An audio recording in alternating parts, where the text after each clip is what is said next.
आज के एपिसोड की शुरुआत में ख्याति पराग को बताती है कि हम जल्द ही प्रार्थना को घर ले जा सकते हैं। प्रेम कहता है कि अनुपमा के जन्मदिन का सेलिब्रेशन और बच्ची का स्वागत साथ में करेंगे।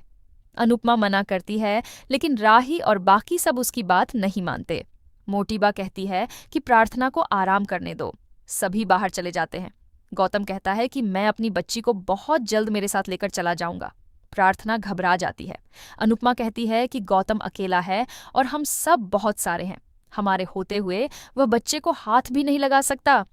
इसके बाद अनुपमा शाह परिवार के साथ भगवान की आरती करती है। सभी खुश होते हैं। अनुपमा कहती है कि बच्चे के आने से सबका प्रमोशन हो गया है। तोशु और पाखी कहते हैं कि हमें ऐसा प्रमोशन नहीं चाहिए। लीला कहती है कि ऐसे प्रमोशन को सबको अपनाना चाहिए। परी के होने पर अनुज भी दादा बन गया था। अनुपमा को अनुज की याद आती है और वह भावुक हो जाती है।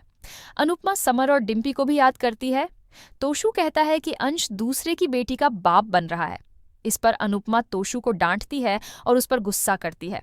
वह कहती है कि तोशु और राही दोनों उसके बेटे हैं, लेकिन तोशु ने उसे ज्यादा सताया है। अनुपमा कहती है कि अनुज भी राही के असली पिता नहीं थे, लेकिन उन्होंने राही को उसके असली पिता से ज्यादा प्यार किया है। तोशु कहता है कि दुनिया सिर्फ खून के रिश्ते का ही मोल समझती है। अनुपमा कहती है कि परी से तुम्हारा खून का रिश्ता है तो तुमने आज तक उसके लिए क्या किया है? किंजल ने परी को पाला है।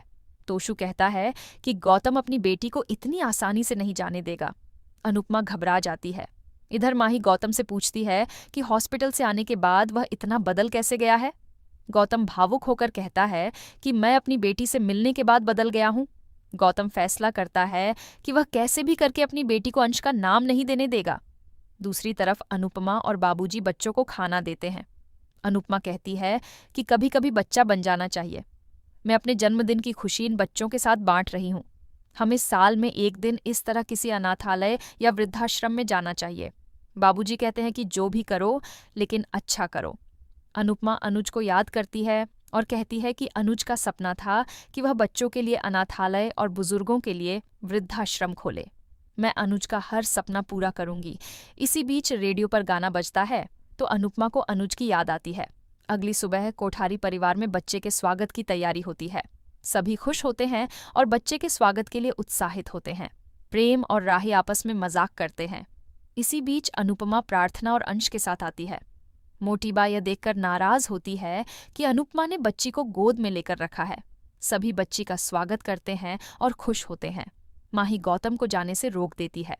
मोटीबा अंश को बुलाती है, तभी गौतम आगे आता है। अनुपमा अंश को जाने के लिए कहती है। मोटीबा बच्ची को श्रीनाथ जी का आशीर्वाद दिलवाती है। वह अनुपमा की आरती करती है। यह देखकर प्रेम और राही बेहद खुश होते हैं। अनुपमा मोटीबा को धन्यवाद करती है। राही और प्रेम अनुपमा को जन्मदिन को शुभकामनाएं देते हैं। इसके बाद लीला खुश होकर बच्ची से मिलने आती है। लीला आकर गरबा करने लग जाती है। शाह परिवार बच्ची को देखकर खुश होता है। मोटीबा कहती है कि हमें ध्यान रखना होगा कि बच्ची अपने ननिहाल वालों से ज्यादा प्यार करे। इसके बाद अनुपमा, प्रेम और राही डांस शुरू करते हैं। सभी खुशी से झूमते हैं। सभी लोग एक साथ डांस करते हैं। गौतम बच्चे के पास जाने लगता है तो पराग उसे रोक देता है। अनुपमा और प्रार्थना एक साथ मिलकर केक काटती है और सभी खुश होते हैं। अनुपमा गौतम को गुस्से में देखकर परेशान होती है और बच्चे के अच्छे भविष्य के लिए प्रार्थना करती है। इसी बीच अनुपमा को कॉल आता है और वह सबको बताती है कि डांस रानीज को लंदन से निमंत्रण आया है। सभी बेहद खुश होते हैं। अनुपमा बताती है कि उसे 3 महीने के लिए जाना होगा। मोटीबा मजाक में कहती है कि भगवान 3 महीनों के लिए लंदन वालों की रक्षा करे। अब लंदन वालों की सारी सामाजिक समस्याओं का समाधान होगा। सभी इस खबर से खुश होते हैं। गौतम कहता है कि अनुपमा जितनी दूर रहेगी उतना ही अच्छा होगा। सभी अनुपमा को ऑल द बेस्ट कहते हैं। अनुपमा बेहद खुश होती है और इसी के साथ एपिसोड खत्म होता है।